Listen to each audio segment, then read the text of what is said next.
विद्यार्थी मित्रांनो, दिल्लीमध्ये मोठ्या प्रमाणात आंदोलन पेटलेलं आहे. आंदोलन कशामुळे पेटलं तुम्हाला माहिती असेल. अनेक विद्यार्थ्यांना काही गोष्टींची कल्पना नसते, पॉलिटिक्स कळत नाही. या गोष्टी मी तुम्हाला सोप्या भाषेत सांगणार आहे.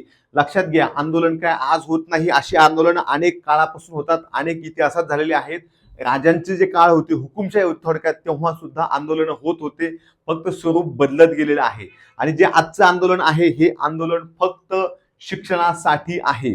भले त्याच्यामध्ये राजकीय पक्षांनी भाग घेतलाय, संघटनांनी भाग घेतलाय किंवा अजून कोणीतरी घुसलंय, परंतु एकदा पार्श्वभूमी समजून घ्या. ह्याच्या आधी जर तुम्ही अण्णांचं आंदोलन बघितलं असतं तर तुमच्याही लक्षात आलं असतं की कोणीतरी कुठेतरी फायदा घेत असते, कोणाचा तरी तोटा होत असतोय. आता इथं विषय असा आहे की नीटचा पेपर हा दर 2 वर्षाला फुटलेला आहे, रद्द झालेला आहे. यावर्षी तो फुटला होता, परंतु योगायोगानं त्यावेळेस ती कॉक्रोच जनता पार्टी स्थापन झाली होती, त्याने जरा मुद्दा उचलला म्हणून हा मुद्दा पुढे गेलाय. कारण सध्या आपला जो विरोधी पक्ष आहे तो एकदम कमकुवत झालेला आहे आणि ह्या कमकुवत विरोधी पक्षाला कुठलाही चांगलं नेतृत्व किंवा चांगला पक्ष नसल्यामुळं लोकांच्या भूमिका व्यवस्थित मांडता येत नाहीत. उलट त्यांना फायदा घेण्याची संधी आहे स्वतः सत्तेत येण्यासाठी, परंतु ते सुद्धा ह्या लोकांना कळत नाहीये. मुळात कुठल्याही मंत्र्याची जबाबदारी असते की आपल्या विभागाचं कामकाज व्यवस्थित चालावं. जेव्हा आपली घटना निर्माण झाली, डॉक्टर बाबासाहेब आंबेडकरांनी जेव्हा हिंदू कोड बिल पास झालं नाही तेव्हा सुद्धा राजीनामा दिला. एखादा मोठा रेल्वे अपघात झाला तर रेल्वे मंत्र्यांनी राजीनामा दिलेला आहे. 26/11चा आपला हल्ला झाला तेव्हा मुख्यमंत्र्यांनी राजीनामा दिला, गृहमंत्र्यांनी दिला. केंद्रातल्या सुद्धा अनेक घटनांमध्ये अनेकदा राजीनामे द्यावे लागलेले आहेत. परंतु 2014ला जसं बीजेपी आले तसं आतापर्यंत कोणाचाही राजीनामा दिला गेला नाही. लक्षात घ्या, ज्याला तुम्ही आता अंधभक्त म्हणताय ना, तो अंधभक्त मी स्वतः होतो. म्हणजे 2013ला ते मोदींचे भाषण, ते वंदे मातरम आणि ते मोदींचं नाही का 15 रुपये पेट्रोलच आणतो, 15 लाख रुपये प्रत्येकाच्या अकाउंटला टाकून देतो आणि शेतकऱ्यांचं हे भलं होणार, सगळे करोडपती होणार, प्रत्येकाच्या घरी BMW येणार, मर्सिडीज येणार, असे जे त्यांचे स्वप्न होते, त्या स्वप्नांना आम्ही सुद्धा भुललो. आम्ही सुद्धा सगळं काढून टाकलं डोक्यातलं आणि आम्ही सुद्धा ते अण्णाच्या आंदोलनाला जा, निर्भयाच्या आंदोलनाला जा, अशा वेळेस आमच्या सुद्धा डोक्यावर परिणाम होऊन आम्ही अंधभक्त झालो. परंतु जसं जसं दिवस पुढे गेले तसं तसं आम्हाला काय लागतं की हे सगळे भामटे निघाले, यांनी आपलं कोणतंही आश्वासन पाळलं नाही. आपण ज्यांना नाकारलं की बाबा आपण बीजेपीला मतदान केलं, आमच्या गावाकडे सगळे लोक राष्ट्रवादीला, काँग्रेसला मानणारे होते, आम्ही मात्र कमळाचं बटन दाबा, सगळीकडे प्रचार केला, योगायोगानं बहुमतानं आले पण सत्तेत. बहुमतानं सत्य झाले, यांनी काय चालू केलं? काँग्रेस फोड, घ्या आपल्या पक्षात. राष्ट्रवादी फोड, घ्या आपल्या पक्षात. शिवसेना सोबत जमत नाही, ती फोड, घ्या आपल्या पक्षात. आप फोड, घ्या आपल्या पक्षात. ठीक आहे, तुम्ही घ्यायला घेण्यात का, परंतु घेतल्यानंतर त्यांना मंत्रिपद दिले. बरं, मंत्रिपद देण्यात का, करप्शन चालू आहे. तुम्ही निवड डोळे झाकताय की दिसतं इथं 10-20 हजार कोटींचा घोटाळा झाला, ह्या मंत्र्यांना पैसे खाल्लेत.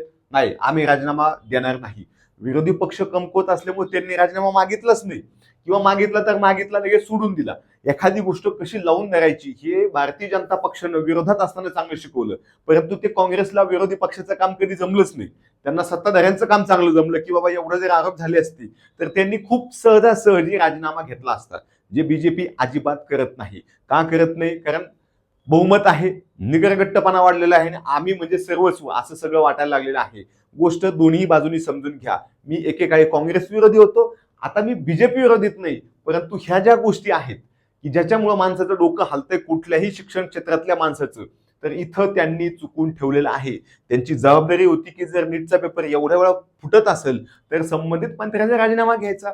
1 महिन्यापासून वातावरण तापलं होतं, तुम्ही कशाला तिथं गोळा करून दिले की तुमच्या विरोधात बोलण्याची कोणाची हिंमत नव्हती. बीजेपीला, केंद्र शासनाला, राज्य शासनाला लोक घाबरायची. आता लोकांच्या मनातली भीती गेलेली आहे. त्याचं कारण आहे की तुमचेच लोक तुम्हाला वाचवायचे की माझा मंत्री भ्रष्टाचार करेल आणि मी शेवटच्या क्षणापर्यंत मी त्याला वाचवेल. ही जी वृत्ती आहे, ही वृत्ती 100% चुकीची आहे. त्याचे परिणाम बीजेपीला भविष्यात भोगावे लागणार आहेत. कितीही पक्ष फोडले तरी फायदा होणार नाही. शेवटी लोक आहेत, मतदान देणार आहेत आणि ज्या पद्धतीनं विद्यार्थ्यांना आज मारलेलं आहे, आंदोलनवाले होते त्यांना मारलेलं आहे की सरळ सरळ अण्णाच्या आंदोलनाला सुद्धा अशी मारहाण झालेली नव्हती. ह्याच्या आधी डायरेक्ट इंग्रज काळात अशी झाली होती. आपण म्हणतो ना, गोरे इंग्रज गेले आता काळे आलेत, खरंच ते दिसायला लागले. नव्हतं हाणलं काँग्रेसनं, अण्णाच्या आंदोलनाला हाणलं नव्हतं. 1971 आणि 1990चं आंदोलन मला माहिती नाही, मी माझ्या नजरेत बघितलेल्या आंदोलनाबद्दल बोलू शकतोय. मुळात 12 वर्षात बीजेपीला एवढा मोठा झटका किंवा एवढं मोठं आंदोलन कधीही झालेलं नव्हतं आणि हे झालं तर त्याला सर्वस्वी जबाबदार आहे बीजेपी आणि त्यांचा जो आहे ना आगाऊपणा, आम्ही म्हणजे सर्वस्व. ह्या गोष्टीमुळे सगळा विषय बिघडलेला आहे. आणि हा विषय बिघडलेला भविष्यात त्यांचा त्याचे तोटे फायदे जे काय असतील हे सगळे कळणार आहेत. आणि लोकांना सुद्धा आता कळायला लागले की बाबा शिक्षण महत्वाचं आहे.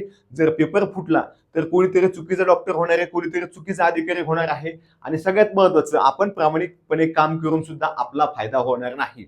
आता सगळीच व्यवस्था आपली भ्रष्ट आहे. ही काय आज भ्रष्ट नाही, ती काँग्रेसच्या काळातही होती, ती बीजेपीच्या काळातही आहे आणि भविष्यात सुद्धा राहणार आहे.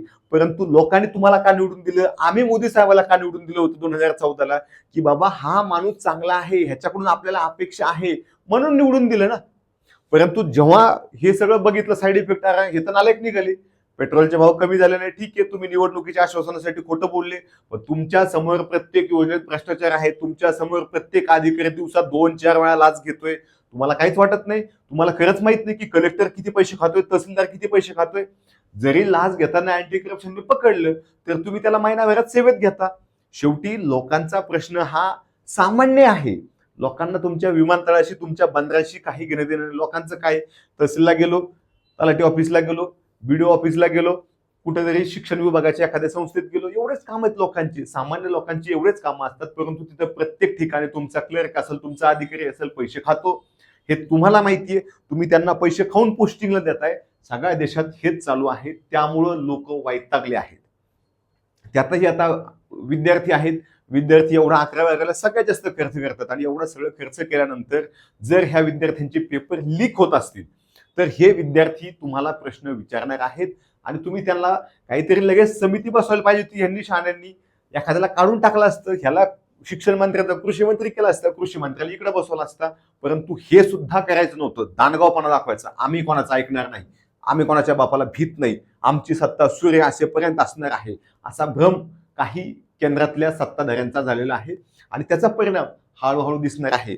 मुळात आम्ही कुठल्याही पक्षाचे नाही, तुम्हाला तीही गोष्ट सहज जाणवणार आहे की बाबा हे 2011च्या आंदोलनात माझी अजूनही फेसबुकला पोस्ट असेल की मी ते कॉलेजला असताना चाललो होतो शनिवारवाड्याकडे, पुण्यातला मोर्चा होता. माझ्या पायावर काहीतरी गाडी बिडी लागली टू व्हीलरची, अख्खच्या अख्खं पायाचं नख तुटलं होतं, भळभळ रक्त वाहत होतं, तरी सुद्धा मी आंदोलनाला गेलो. मी काय बीजेपीचा समर्थक म्हणून गेलो नव्हतो, परंतु त्या काँग्रेसच्या लोकांना, त्यांच्या करप्शनला लोक वैतागले होते म्हणून लोक तिथं गोळा होत होते. तसंच आज झालेलं आहे. आज बीजेपीच्या करप्शनला, बीजेपीच्या ह्या आगाऊपणाला, हुकुमशाहीला लोक वैतागले आहेत. दुसरं काहीही नाही. आणि त्याच्यामध्ये चूक 100% बीजेपीची आहे.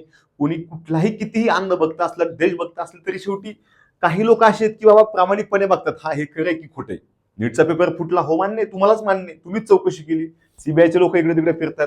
मान्य आहे की शिक्षण मंत्र्यांनी स्वतः पेपर फोडला नाही, पण तुझी जबाबदारी आहे की तू ज्या लोकांना हे काम दिले ते लोक नालायक निघाले, म्हणजे तुम्ही लोक निवडताना चुकले आहात. मग जर नाही तुम्ही दोषी म्हणता तर इथून मागचे सगळे निर्दोष आहेत, इथून पुढचे सगळे निर्दोष असणार आहेत. हे 100% चुकीचं आहे. डॉक्टर बाबासाहेब आंबेडकरांनी सुद्धा फक्त बिल पास झालं नाही म्हणून राजीनामा दिला होता, मग ते पण चुकीचं होतं. त्यांनी काय राजीनामा दिला? प्रत्येकाची जबाबदारी आहे आणि ती प्रत्येकानं पूर्ण केलेली पाहिजे. हुकुमशाही तर चालूच आहे की ह्या मुलांना मारण्यात आलं. आता शेवटी संसदेत घुसून देणार नव्हती, मग तर अवघड झालं असतं. परंतु ह्या विद्यार्थ्यांना, प्रदर्शनकाऱ्यांना वेगळ्या पद्धतीने बाहेर काढता आलं असतं, जे यांनी काढलं नाही. सततची पेपर फुटी आहे. स्टाफ सिलेक्शनचा पेपर फुटला, आता तुमचा नीटचा पेपर फुटला, त्याच्या आधी फुटले होते. महाराष्ट्रात टीईडीचा पेपर फुटतोय. इतर परीक्षांमध्ये सगळा सावळा गोंधळ आहे. ते टीसीएसचे पेपर अनेकदा हॅक केले जातात. एमपीएससी चांगली घेते तर त्यांना ऑनलाईन करून टीसीएस कडे द्यायचं पुन्हा. तिथं काहीतरी साठलोट असल्याशिवाय तुम्ही ऑनलाईन, ऑफलाईन चांगलं चालू असताना युपीएससी सारखं तुम्ही इकडं ऑनलाईन करणारच नाही. तुमच्या अधिकाऱ्यांनी पैसे खाल्ले ते कशाला सांगते? मुळात तुम्ही करप्शन करताय मंत्री म्हणून, तुमचे अधिकारी तुमच्या मागामाग तुमचं शिकतात आणि ह्या सगळ्यामुळे सिस्टीम बिघडत चालली. ही सततची पेपर फुटी आहे, ह्याला लोक वैतागले आहेत. आज जर आपण बघितलं तर मोठ्या प्रमाणामध्ये इथं लोकांना मारण्यात आलं. ठीक आहे, ह्याचे परिणाम आज ना उद्या दिसतील. जेव्हा ब्रिटिश सत्तेत होतं तेव्हा सुद्धा जालियनवाला बाग हत्याकांडात त्यांना काही वाटत नव्हते की ठीक आहे 200-400 लोक मेले, काही फरक पडत नाही. तसं इथं 500-600 लोकांना हाणले, जास्त काही नाही. परंतु ह्याच्यानंतर तुम्हाला जे साईड इफेक्ट दिसणार आहेत, जरी तुमची मीडिया आज तुमची असली, मेन स्ट्रीम मीडिया, तरी सोशल मीडिया तुमच्या बापाची नाही. गव्हर्नमेंट काही करेल, परंतु तुम्ही चुकीच्या लोकांमार्फत चुकीची माहिती घेताय, चुकीचे अधिकारी नेमताय, करप्ट अधिकारी नेमताय आणि ह्याचा सगळा इफेक्ट तुमच्यावर होणार आहे. आमचं करिअर आज धोक्यात आहे, परंतु उद्या तुमचं करिअर, तुमच्या मुलांचं करिअर सुद्धा धोक्यात आहे. ही गोष्ट सत्ताधाऱ्यांनी सुद्धा लक्षात घेतली पाहिजे. आता हे बऱ्याच लोकांना मारले. इथं जर बघितलं आपण की उचलू नेले, ते सांगलीचा एक मुलगा होता, तो म्हणला काय मारायचे ते मारा, मी जागा सोडत नाही, मी हटणार नाही, हा नका आणायचे, मारूनच टाका म्हणला. आता लोक वैतागलेच तेवढे की मरायला तयार आहेत. मरायला तयार कधी होतो माणूस की वैतागतोय. माणसाच्या मनातली भीती संपल्यानंतर माणूस या लेवलला येते. तसं झालंय ती लेवल सर्वसामान्य जनतेची झाली, आमची पण झाली की यार कुठेतरी करप्शन थांबलं पाहिजे. का तुमचा रस्ता झाला की लगेच खड्डे पडतात. प्रत्येक माणूस वैतागलाय, प्रत्येक शेतकरी वैतागलाय. आणि हे शेतकरी सुद्धा वैतागण्याचं कारण तुम्ही आहात. कारण तुमच्या लोकांना पैसे खाल्ल्याशिवाय होतच नाही. म्हणजे भ्रष्टाचार तुम्ही करताय हे तुम्हाला मान्य आहे, सामान्य जनतेला मान्य आहे. आता ते मध्ये टेंडरवाल्यांनी सांगितलं होतं की 56% निधी आमचा वाटण्यात जातो, मंत्री खातो मंत्रालयात. आता मंत्री खातो म्हणजे मंत्रालयातच जातोय. मग मंत्रालयात जातो म्हणजे मंत्री कोणाचे आहेत? तुमचेच आहेत, सत्ताधाऱ्यांचे मंत्री आहेत. अधिकारी एवढं खातोय, इंजिनियर एवढं खातोय. काय केलं मुख्यमंत्र्यांनी महाराष्ट्रातल्या? काही केलं नाही. आहे तशीच व्यवस्था राहिली. मुख्यमंत्र्यांनी एखाद्याने बैठक बोलवली असते, बाबा काय विषय, हा कोण पैसे खाते, का खातायत? पण मुख्यमंत्र्यांना खायचेत, शेजारच्या मंत्र्यांना खायला घालायचे, पंतप्रधानाला खायचे. आता एखादा म्हणून मग मोदीला कुठं मुलं येतं, मग राहुल गांधीला कुठं मुलं येतं. ह्याचा अर्थ राहुल गांधी खूप चांगला आहे आणि मोदी खूप वाईट आहे अशातला भाग नाही. दोघांनाही मुलं नाहीत, मुलं तर मलाही नाहीत. मग मी काय म्हणायचं, नाही नाही मी काय कशाला पैसे कमवू, मला काय करायचंय. प्रत्येक जणाला पैसे पाहिजेत, प्रत्येक जणाला सत्ता पाहिजे, परंतु हातातली सत्ता जाऊ देऊ नये असं आमचं म्हणणं आहे. जाणार तर आहेच आहे. आम्ही शेवटी आज ना उद्या तुमच्या विरोधात उघड उघड प्रचार करणार आणि उघड उघड मतदान करणार. कारण तुम्ही व्यवस्था नासावून ठेवलेली आहे. या लोकांना मारले, ह्या लोकांचा ते काय बदला भविष्यात निघणारच आहे तुमचा. परंतु महत्वाचा विषय आहे की भ्रष्टाचार आता पूर्ण वाढलेला आहे. प्रत्येक टेंडरमध्ये, प्रत्येक सिस्टीममध्ये भ्रष्टाचार आहे. अगदी तुमचे एमपीएससीचे टेंडर असतील, नाही तर तुमच्या रस्त्याचे असतील, गावातल्या योजनांचे असतील, प्रत्येक गोष्टीत भ्रष्टाचार वाढलाय. आणि वाढायला नका, परंतु तुम्ही खा बाबांनो. तुम्ही टेंडरमध्ये खाताना 10-20% खा. कमीत कमी तुमचे अधिकारी कंट्रोलमध्ये ठेवा. अँटी करप्शन असेल, सीबीआय असेल, कुठेही सीबीआय असेल, जे काय असेल, त्यांच्या मागे लागून जे अधिकारी तुमच्यापेक्षाही जास्त खातात त्यांच्यावर कंट्रोल ठेवा ना. आता ते तुकाराम मुंडे आले. तुकाराम मुंडे आल्यानंतर एवढा सगळा भ्रष्टाचार बाहेर पडला. पण तुमचा प्रश्न नाही का की बाबा ह्याच्या आधीचा जो अधिकारी होता तो काय झक मारत होता, त्यांना हप्ते घेतलेत की नाही? कमीत कमी एफडीएचा आयुक्त महिन्याला 5 कोटी रुपये कमीत कमी कमवू शकतो, 25 कोटी सुद्धा कमवू शकतो. तुकाराम मुंडे नाही म्हणलं धनातन कारवाई करते, परंतु तुकाराम मुंडेच्या आधी जे 4 लोक होते आयुक्त म्हणून बसलेले, ठीक आहे आय एस होते, लय अभ्यास केला. आपण लय अभ्यास केला आणि भ्रष्टाचार नाही केला, ह्याच्यामध्ये काय संबंध आहे? अभ्यास केला म्हणजे तो माणूस भ्रष्टाचारी नाही अशातला भाग होत नाही. ही गोष्ट त्यांनी समजून घेतली पाहिजे की आता तुकाराम मुंडे जर एवढा एफडीए मध्ये फ्रॉड काढतोय तर ह्याचा अर्थ आधीच्या अधिकाऱ्यांनी बसल्या बसल्या 10 कोटी रुपये महिना उकळलेला आहे. तिथल्या मंत्र्यांना सुद्धा उकळलेला आहे. कशाला ते भांगेर मंत्री ठेवताय? तुम्हाला जर तुमचं भविष्य पाहिजे असेल, मुख्यमंत्र्याला, पंतप्रधानाला किंवा त्या सत्तेत कायमस्वरूपी असणाऱ्या लोकांना, तर हे भंगारे भुगारे लोक बाहेर काढल्याशिवाय ऑप्शन नाही. नाहीतर ही जनता शेवटी त्यांना नाही तुम्हाला दोष देणार आहे. हा भ्रष्टाचार वाढलाय. कमकुवत विरोधी पक्ष हे एक महत्वाचं कारण आहे. कारण विरोधी पक्षांनी उलट अशा गोष्टींचा फायदा घ्यायला पाहिजे, ते घेत नाहीयेत. की एवढे लोक स्वतःहून बाहेर पडलेत. आता मी सुद्धा आंदोलनाला जाऊन आलो. अरे तुम्ही लोकांना मोटिवेट करा, लोकांना सांगा की बाबा हे बंद करायचंय. जसं अण्णाच्या आंदोलनाचा बीजेपीने संपूर्ण फायदा घेतला होता, संघटना लावली होती कामाला, दररोज आंदोलन होते. मी 2-3 वेळा गेलो असेल 2011-12 मध्ये. परंतु त्याचा फायदा त्यांनी घेतला, बीजेपीनं प्रॉपर फायदा घेतला, जो काँग्रेसला घेता येत नाहीये. म्हणजे विरोधी पक्ष सुद्धा कमकुवत होते, मीडिया दलालच आहे. पण योगायोग असा झालाय की 2011च्या आंदोलनाला जी मीडिया होती ती मीडिया ही मेन स्ट्रीम मीडिया होती. म्हणजे अदानी, अंबानी किंवा इतर जे चॅनल होते त्यांना लक्षात आलं होतं की आपण जर बीजेपीला सपोर्ट केला तर आपल्याला जास्त बिझनेस मिळणार आहे, आपल्याला जास्त करप्शन करायला मिळणार आहे, आपल्याला जास्त नद्या, डोंगर, खाणी जे काय असतील ते कामं मिळणार आहेत. म्हणून ह्या सगळे याचे शेवटी मालक असतात, प्रत्येक संस्थेचा मालक असते. तर ह्या मालकाने स्वतःहून त्या अण्णाच्या आंदोलनाला जास्त प्रमोट केलं होतं, जास्त दाखवलं होतं, जास्त कव्हरेज दिलं होतं, जेणेकरून बीजेपीला किंवा विरोधी पक्षाला फायदा होईल आणि काँग्रेस थोडं कमकुवत होऊन सत्तेतून बाहेर पडेल. कारण ते असे काठा होते. म्हणजे काँग्रेसचे तेव्हा 200 सुद्धा सदस्य नव्हते. इथं बीजेपीचे 350 झाले ना, 300च्या पुढेच आहेत दोन्ही तिन्ही टर्मला. तरी सुद्धा त्यांना व्यवस्थित फायदा घेता येत नाहीये काँग्रेसला. आणि जी मीडिया आहे ती मेन स्ट्रीम मीडियाचा तेव्हा फायदा, तेव्हा काय सोशल मीडिया नव्हतं 2011, 12, 13, 14ला. परंतु आत्ता मात्र सोशल मीडियाचा फायदा होतोय. मेन स्ट्रीम मीडिया असंही कोणी बघत नाही. मेन स्ट्रीम मीडिया म्हणजे काय, आज तक, झी न्यूज, ह्याच्यापेक्षा लोक इंस्टाग्राम बघतात, युट्यूब बघतात आणि इंस्टाग्रामला एवढे सगळे गव्हर्नमेंटच्या विरोधात बोलणारे माणसं आहेत. त्याचा फायदा ह्या लोकांना घ्यायचा आला पाहिजे आणि बीजेपीलाही कळलं पाहिजे, जर आपल्याला सत्ता टिकवायची आहे तर आपल्याला ह्या सगळ्या गोष्टी कंट्रोलमध्ये आणणं आहे, नालायक लोकांना बाहेर काढणं आहे, नाहीतर तुमचे लवकरच 12 वाजणार आहेत. मग उद्या म्हणणार तुम्ही, नाही नाही भारताचा बघा नेपाळ झाला, संसदेत जाळपोळ झाली, संसदेत असं झालं, तुमच्यामुळं झालंय, लोकांमुळं नाही. हिंदू मुस्लिम काही झालं की हिंदू मुस्लिम म्हणजे तिकडे आंदोलन चालू आहे, कोणीतरी येतंय मग तिथं देशविरोधी घोषणा देतात. अरे मग देशविरोधी घोषणा देत आहेत किंवा तिथे जर दहशतवादी लपलेत तर तुम्ही पोलीस म्हणून काय कारवाई करत नाहीत का? केंद्र शासनाचं काम नाही का की त्यांच्या विरोधात काहीतरी ऍक्शन घेतली पाहिजे? काहीच नाही.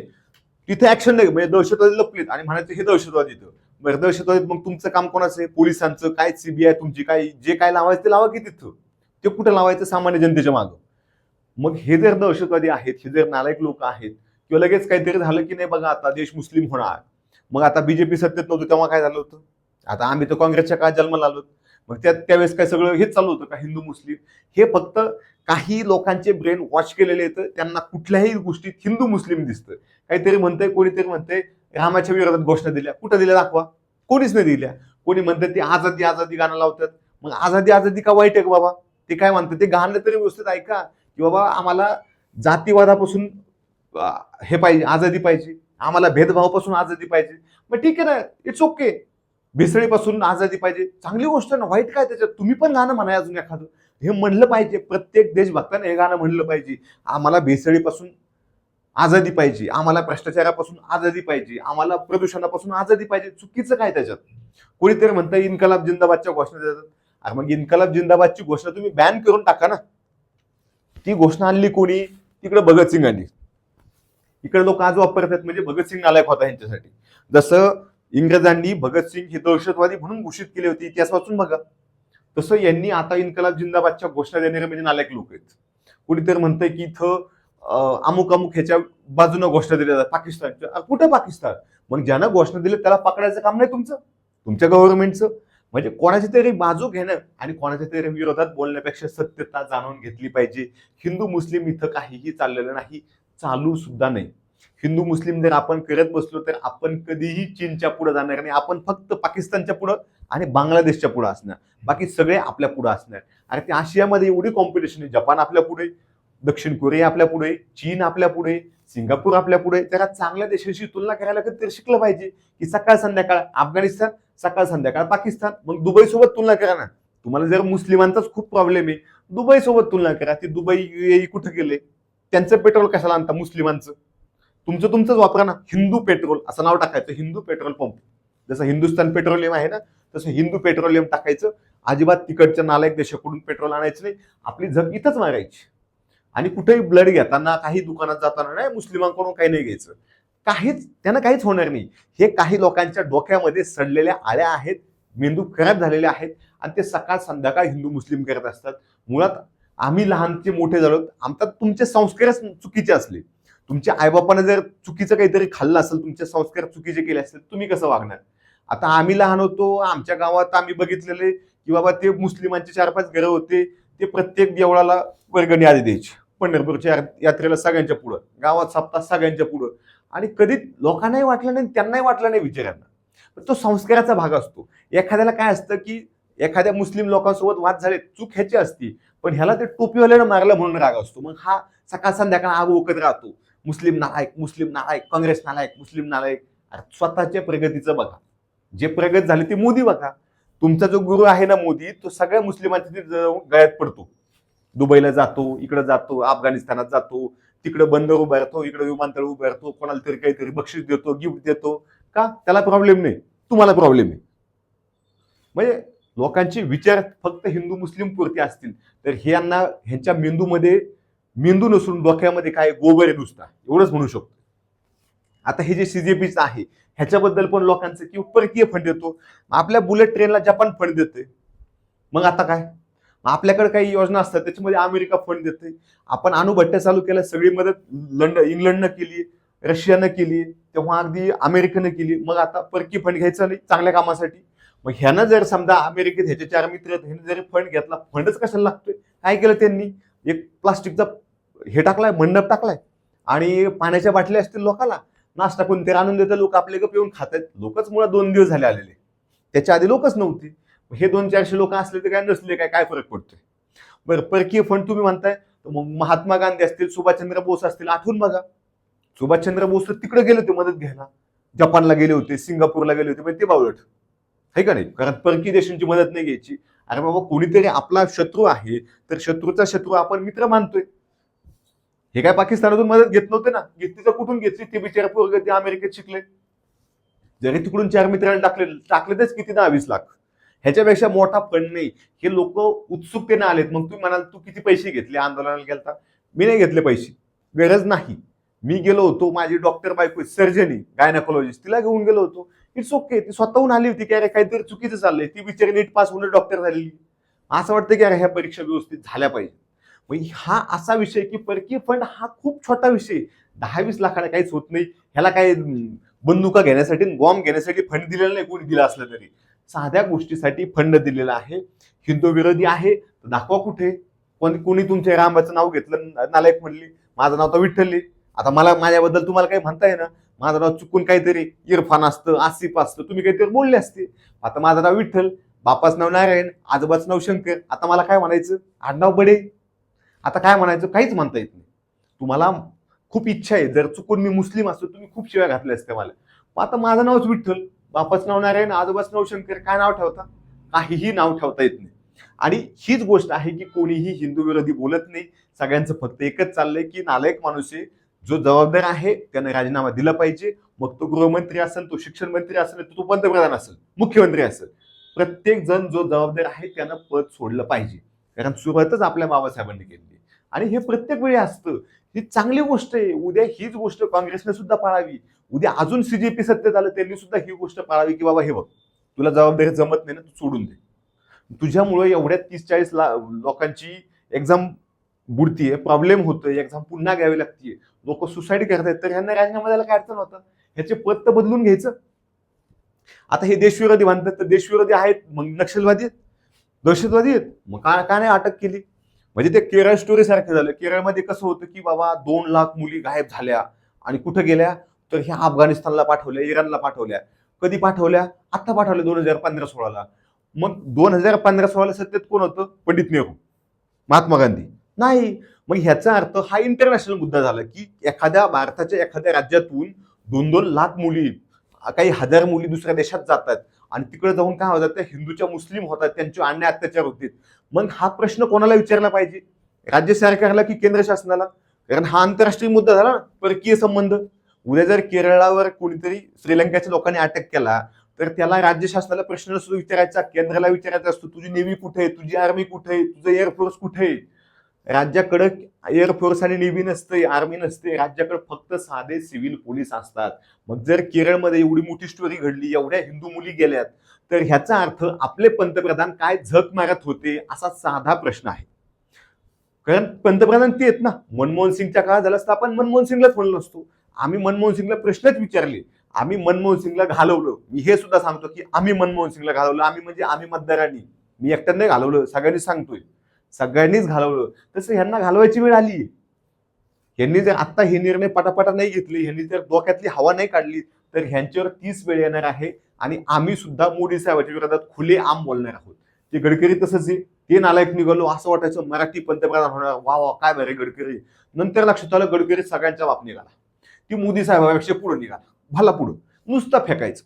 विरोधी पक्षाच्या लोकांना गोड गोड बोलायचं, राज साहेब तुम्ही असे, उद्धव साहेब तुम्ही असे, पवार साहेब लय मोठा माणूस. म्हणजे विरोधी पक्षाला इतकं गोड बोलायचं की विरोधी पक्ष गडकरी विरोधात कधीही काहीच बोलत नाही. आणि मग आपल्या पोरासाठी अमुक कंपनी काढ, आपल्या पोरासाठी हे काढ. लोकांना म्हणला तर 15 रुपये लिटरने पेट्रोल आणू, आता म्हणतो 170ने घेता का प्युअर पेट्रोल? मग देतो मी. मग ते परवडणार नाही म्हणला, मग देतच नाही मी तुम्हाला. निव्वळ भामटा नालायक. सगळ्यात मोठा नालायक मंत्री असेल तर नितीन गडकरी, ह्याच्यापेक्षा नालायक कुठलाही मंत्री सध्या तरी केंद्रात नाही. हे असे विषय आहेत. जर हे तुम्हाला समजलं नसेल तर 2014चं आंदोलन तुम्हाला सांगतो. 13ला 2013ला निर्भयाचं आंदोलन होतं, 2011ला मात्र आंदोलनाचं आंदोलन होतं की तुम्ही भ्रष्टाचार थांबवा, भ्रष्टाचार मुक्त भारत. मग अण्णा जायचे, उपोषणाला बसायचे. मग जसं आता सोनम वांगचुक यांना म्हणतात की हे नवे गांधी आहेत आणि स्वातंत्र्याची दुसरी लढाई आहे, हेच शब्द होते, इथूनच कॉपी केलेले हे अण्णापासून. हे अण्णाने काय केलं होतं माहिती का, सेम असे शब्द वापरले होते अण्णाच्या समर्थकानं. मग अण्णाला पण फंड बाहेरून येत होता, अण्णालाही फंड बाहेरून येत होता, त्याचा फायदा बीजेपीने उचलला. तिथं वेगवेगळ्या राजकीय पक्षांचे लोक होते. सेम स्टोरी रिपीट होतीये 15 वर्षानंतर. 2011ला झाली तीच आता 2026ला होती. इथं तेच होतं, एक जणाला बळीचा बकरा बनवला होता, इथं सुद्धा एक नवीन बळीचा बकरा आणलाय, ते म्हणजे सोनम वांगचुक. इथं अरविंद केजरीवालनं फायदा घेतला होता, तिथे अभिजित दिपके घेतोय. It's okay. अरविंद केजरीवालने शेवटी स्वतःचा पक्ष काढला, यांनी आधीच काढला होता कॉक्रोच जनता पार्टी. आता पुढे काय होतंय माहिती नाही, पण यांचा फायदा कोणाला झाला, बीजेपीला झाला. बीजेपी सत्तेत आलं आणि कायमचं आलं. म्हणजे असं झालं की काँग्रेसच चांगलं होतं. आम्ही दोन्ही पक्ष बघितलेत, आम्हाला असं वाटतं काँग्रेसच चांगलं होतं, हे लयच नालायक निघाले. ही सत्यता आहे. आता विषय असा आहे की हे जर सुधारले नाही तर येणाऱ्या इलेक्शनला आम्ही उघड उघड प्रचार करणार. आम्ही म्हणजे वैतागलेले सगळे लोक, आणि खूप सगळे लोक वैतागलेले आहेत. जे अंधभक्त आहेत ते सुद्धा बदलत आहेत, ती गोष्ट लक्षात घ्या. आम्ही सुद्धा अंधभक्तातून कुठेतरी आता नॉर्मलला आलोय. असं वाटतं ह्यांना एकदा उचललं पाहिजे, म्हणजे यांनाही कळलं की सत्ता जाऊ पण शकते, कारण हे सध्या ह्याच भूमिकेत आहेत. आपली काय सत्ता जाती काय, अजून 200 वर्ष जात नाही. इतके पक्ष फोडलेत आणि इतके खासदार आणलेत की आता सत्ताच जात नाही. आता घटना बदलतो, याव करतो त्याव करतो. मोदीला वाटतं मी का आता 200-300 वर्ष मरत नाही. मोदी काय उद्या लागू शकतो नंबर, कोणाचा नंबर लागू शकतो, कुणीही मरू शकतं. परंतु ह्यांच्या डोक्यात जी हवा घुसली, जो गर्व झालाय, तो कुठेतरी हरण झाला पाहिजे, थांबला पाहिजे. 2011च्या आंदोलनाचा तोटा काय झाला माहिती का, तोटा म्हणतो मी आता, फायदा झाला की काँग्रेस गेलं, पण तोटा असा झाला की बीजेपी आला. आला का लक्षात. इथं काँग्रेस गेलं, हा फायदा झाला, कारण काँग्रेसची हीच अवस्था होती, प्रचंड करप्शन, कशातही करप्शन. म्हणजे तुम्ही जे आता बघता ना, अशोक चव्हाण आणि मुख्यमंत्री इकडचा मध्य प्रदेशचा आणि हे खासदार ते खासदार, हे सगळे काँग्रेसमध्ये होते, हे सगळे बीजेपीत आले. हे तिकडून फुटून इकडे आलेले आहेत, फक्त सत्तेसाठी पैसे खाण्यासाठी आलेले आहेत, जनतेच्या सेवेसाठी नाही, हे सांगायला असते. मग ते डीपी बसायची होती ना गावात, म्हणून आम्ही आता शिवसेना जॉईन केली, म्हणून आम्ही बीजेपी जॉईन केली. डीपीसाठी नाही आला, तू तुझ्या पोटासाठी आलाय. ही सगळ्यांची अवस्था आहे की ह्या लोकांनी फायदा घेतला. हे असंच आंदोलन आता होतंय. तेव्हा मेन स्ट्रीम मीडियाचा होता, आता सोशल मीडियाचा फायदा होतोय. तेव्हा अण्णा बळीचा बकरी होता, आता सोनम वांगचुक आहे. तेव्हा अरविंद केजरीवालनं फायदा घेतला, वेगळा पक्ष काढला, आता अभिजित दिपके घेतोय. आणि तेव्हा बीजेपीला फायदा झाला सत्तेत येण्यासाठी, म्हणजे पूर्ण देशव्यापी सत्ता. आप कसं 2-3 राज्यापुरता आलं लिमिटेड, तसं इथं मात्र तो फायदा काँग्रेसला घेता येत नाही. ही गोष्ट सुद्धा महत्वाची आहे. मग आता प्रश्न असा आहे की तू म्हणता मग काँग्रेस का बीजेपी का अजून कोणी, हे बघा काही फरक पडत नाही. उद्या जरी सत्ता बदलली, रातोरात तुम्ही संसदेत घुसली आणि काँग्रेसने सत्ता प्रस्थापित केली किंवा कॉक्रोच जनता पार्टी आली, तरी आपली जनता ही अशीच राहणार आहे. आपल्या पिढ्यानपिढ्या ह्या मागासलेल्या होत्या, कारण आपली वैचारिक लेवलच कमी आहे. सगळ्यांचं सांगतोय मी, जनरल सांगतो, सगळ्यांचं म्हणण्यापेक्षा. 90% लोक ह्या कॅटेगरीचे आहेत, 10% लोक आपापल्या विकासाचं बघतात. त्यांना आपला विकास करावा का देशाचा विकास करावा हे सुद्धा लवकर कळत नाही. त्यातल्या त्यात काही लोक स्वतःची प्रगती करतात, यापेक्षा वेगळं नाही.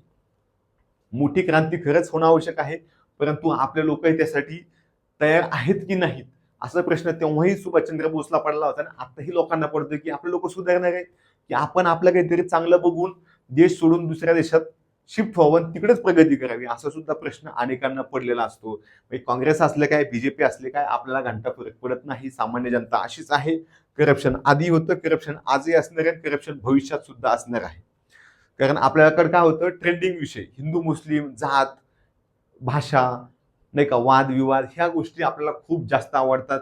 महत्वाचे मुद्दे बाजूला पडतात आणि हे असंच सायकल चालू आहे अनेक वर्षांपासून. काँग्रेस चांगलं होतं बिलकुल नाही, बीजेपी चांगले हे पण नाही. म्हणजे 100% दोन्ही पक्ष हे असेच आहेत. जर काहीतरी नवीन पिढीनं तुमच्या आमच्या चांगली क्रांती घडवली, काहीतरी चांगला मुद्दा मिळाला तरच होणार आहे. आता ही उगं सोनम वांगचुक होतं, ते कॉक्रोच जनता पार्टी नवीन चालली होती म्हणून एवढं आंदोलन झालंय. नाही तर नीटचा पेपर तर मागच्या 10 वर्षात 5 वेळा फुटला. कोणाचं आंदोलन झालं, पुढच्या वर्षी होणार आहे का, नाही होणार. पुढच्या वर्षी सुद्धा पेपर फुटण्याची शक्यता आहे, परंतु काहीही होणार नाही. कारण पेपर ऑनलाईन असेल किंवा ऑफलाईन असेल, निम्मे पेपर फुटतात. आपला टीईटीचा पेपर उगं त्यांनी सांगितला म्हणून ठीक आहे, तर असाच मॅनेज होऊन जातो. तो नीटचा पण सांगितला, चौकशी झाली, योगायोगाने सापडले वगैरे, यांनी पण पब्लिक केलं म्हणून ठीक आहे. नाहीतर ह्याचंही असंच होतं. असे अनेक पेपर असतात की जे फुटतात, त्याचे पैसे वाटप होतं, मंत्री पैसे खातो, मंत्री काहीही बोलत नाही. त्या उदाहरणासाठी तुम्ही TCS 2023ला एक्झाम झाल्या त्याच्यामध्ये बघा, सरळ सरळ आमच्या समोर असे काही लोक आहेत की ज्यांना नीट मराठी वाचता येत नाही. ते लोक तलाठी झाले, ते वेगवेगळ्या TCSच्या परीक्षा पास होऊन नोकरीला लागले. परंतु मंत्र्यानेच पैसे खाल्ले. मंत्री मुख्यमंत्र्याला सांगतो, नाही नाही साहेब, आम्ही आता चौकशी समिती बसवली होती, त्याच्यामध्ये काहीही सापडलं नाही, एकच दोषी सापडला तर आपण त्याला काढून टाकले. अरे पण बाबा 2,000 10,000 लोक तुम्ही असेच भरवले, ते कोणी त्या मुख्यमंत्र्यांपर्यंत माहिती जाऊ देत नाही. आणि मुख्यमंत्र्यांपर्यंत जरी जनून माहिती आली की हे बघा 5,000 लोक आहेत ना, हे बोगस भरलेले, तरी मुख्यमंत्री अभ्यास करून सांगतो. आता अभ्यास करून सांगतो म्हणल्यावर कसं होणार आहे? हे सगळं असंच चालू राहणार आहे. कारण आता मी स्वतः सांगतो, मला केंद्रात कोण शहाणा असे वाटत नाही, परंतु राज्यात मी अजूनही असं वाटतं की त्यातल्या त्यात शहाणा म्हणजे देवेंद्र फडणवीस. सध्या जे राजकीय लोक आहेत त्याच्यामध्ये, सत्ताधारी पक्षामध्ये देवेंद्र फडणवीस ही व्यक्ती खरोखर चांगली आहे, परंतु माहिती नीट येत नाही, किंवा मग नाही आपला पक्षाचा माणूस गोत्यात येईल, त्यांचे माझे चांगले संबंध आहेत. ह्या तुमच्या संबंधामुळे तुमचं भविष्य स्वतःचं अंधकारात चाललंय. तुम्ही लवकर PM होऊ शकता किंवा खूप दिवस महाराष्ट्रावर सत्ता गाजवू शकता, परंतु तुमचं जे आहे ना, माझा मंत्री दोषी आहे पण मी त्याची ऍक्शन घेणार नाही. मला माहिती की माझे हे अधिकारी 90% अधिकारी तुमचे पैसे खातात. तुम्हाला माहिती, दिवसात 2दा 3दा 10 वेळा लाच घेतात. म्हणजे काही काही असे डिपार्टमेंट आहेत, अशा पोस्ट आहेत, कलेक्टर, तुमचे SP असतील, की ते लोक दिवसाला त्यांनी ठरवलंय की मी 25 लाख डेली घेऊन जाणार म्हणजे जाणार. काहीच असं की डेली 1 कोटी कलेक्शन करणार म्हणजे करणार. 1 कोटी रुपये ऍव्हरेज कमवतात, 1 कोटी. तुम्हाला नाही वाटत तर तुमचे जेवढे IAS IPS आहेत त्यांची सगळी चौकशी करा, त्यांचे फोन बघा, त्यांच्या प्रॉपर्टी चेक करून बघा, सगळं तुम्हाला कळणार आहे. तुम्हाला माहिती मुळात की माझ्या अमुक अमुक मनपाचा आयुक्त एवढी एवढी प्रॉपर्टी घेऊन बसला, ह्याच्याकडे 200-500 कोटी रुपये आहेत, पण तुम्हाला चौकशी करायची नाही. कारण ते तुम्हाला आणून देत आहेत ना, ते तुम्हाला आणून देत आहेत, ते लोकांकडून घेत आहेत, आणि मग लोक तुम्हाला शिव्या घालतात. मग तुम्ही म्हणता सोशल मीडियात माझ्या विरोधात बोलतात, ज्यांना कुत्ता विचारत नाही ते आमच्या विरोधात बोलतात. कारण काय माहिती का, आम्ही जातो ऑफिसला एखाद्या, तिथे तुमचा माणूस पैसे खातो, पैसे खाऊन नीट काम होत नाही, काम केलं तर ते ओबडधोबड होते, आणि एवढं सगळं केल्यानंतर तुमची इथून तिथून लाईन पैसे खाती, ती लाईन तुमच्यापर्यंत पोहोचते, आणि तुम्ही म्हणता जिनको कुछ पूछता नहीं वो सोशल मीडिया पे हमारे विरुद्ध बोलते हैं. मग कोण बोलणार? कोणाला बोलायचं? आम्ही सत्ताधारी तुम्ही आहात, अधिकारी तुमचे पाळलेले आहेत, आणि असावेत. ही नोकरशाही नाही, लोकशाहीची. उद्या आम्ही जरी सत्तेत आलो, आम्ही म्हणजे सामान्य लोक, तरी हा कलेक्टर हा मुख्यमंत्र्याच्या हाताखाली असतो. छोटा विषय हा, कलेक्टर हा मुख्यमंत्र्याच्या हाताखाली असलेला खूप छोटा विषय आहे. परंतु विषय असा आहे की ह्या लोक तुमच्या कंट्रोलमध्ये नाहीत. तुम्हाला माहिती की तुमच्या नागपूरचा कलेक्टर किती पैसे खातो, मनपाचा आयुक्त किती खातो, नागपूरचा कमिशनर, पोलीस कमिशनर सुद्धा किती पैसे खातो तुम्हाला माहितीये. तुम्ही किती पैसे घेऊन त्याला खुर्चीवर बसवले तुम्हाला पण माहिती, आम्हाला नाही माहिती, तुम्हालाच माहिती. परंतु हे सगळं माहिती असताना की बाबा हा अधिकारी करप्ट आहे, हा अधिकारी करप्ट आहे, ह्या मंत्र्याला एवढे पैसे घेतले, कोणाची चौकशी होत नाही, कोणावरही कारवाई होत नाही. मग आता कारवाई होणारच नसेल तर सवय काय लागते प्रत्येकाला, किती पण खा, काय टेन्शन नाही, मुख्यमंत्री आपला घंटा वाकडं करत नाही, वाटल्यास थोडा वाटा द्यायचा मुख्यमंत्र्याला, होऊन जाते. पंतप्रधानाची तीच बोंब. तुम्हाला माहित नाही की कोण मंत्री किती करप्ट आहे, कोणत्या अधिकाऱ्यांनी किती पैसे खाल्लेत, कोणावर कारवाई झाली, कोणत्याही IAS IPS वर कारवाई तुम्ही केली नाही. तुम्हाला माहिती आहे सगळं असताना ईडी कशी लागते विरोधी पक्षाच्या नेत्यांच्या मागं, आणि कधीपर्यंत लागते? फक्त तुमच्या पक्षात येईपर्यंत. BJP मध्ये आला की वॉशिंग मशीन मधून बाहेर पडल्यासारखा होतो, आणि त्याच्यावर काय होते, कोणतीही कारवाई होत नाही.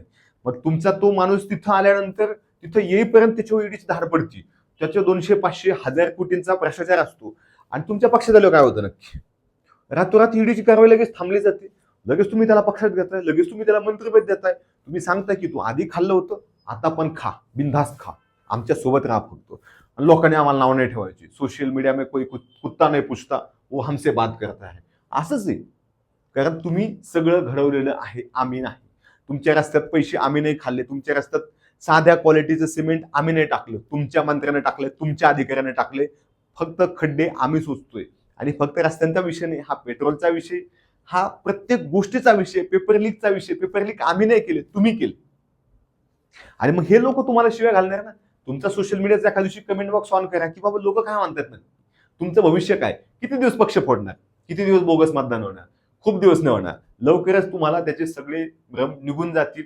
जसं काँग्रेसला की काही वाटत होतं, आमच्या बापाचा पक्ष आहे, माझा पंजोबा पंतप्रधान होता, आजी होती, बाप होता, मी पण होणार. नाही, असं नाही. प्रत्येकाची वेळ येणार, तुमची सुद्धा वेळ येणार. फक्त चांगली की वाईट हे तुम्ही ठरवत असता.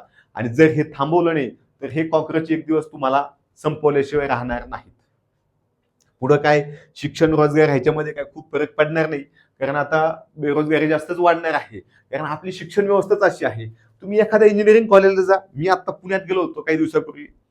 एक इंजिनिअरिंग कॉलेज होतं की तिथं फक्त ऍडमिशनला मुलांना यायचं असतं, एक्झामला सुद्धा यावंच असा काही नियम नाही. तुम्ही एक्झामला न येता सुद्धा पास होऊ शकता. फक्त 50,000 रुपये भरायचे, एका वर्षाची इंजिनिअरिंग पास. मग तो मुलगा पास होतो, नंतर म्हणतो माझ्याकडे डिग्री, मला नोकरीच नाही. कसं काय नोकरी मिळेल? चांगल्या लोकांची अजूनही गरज आहे. 100% स्किलफुल लोक मिळत नाहीत. आणि ही फॅक्ट आहे. कारण तुम्ही जे कॉलेज चालवताय, जे तुमच्या शिक्षण मंत्र्याकडे आहेत, उच्च शिक्षण तंत्रमंत्री, तर हे सगळं त्यांना माहिती असताना ते तसेच कॉलेज चालू जातात. मेडिकल कॉलेज सेम अवस्था. आणि हे सगळं असल्यामुळे ही सगळी व्यवस्था बिघडत चाललेली आहे.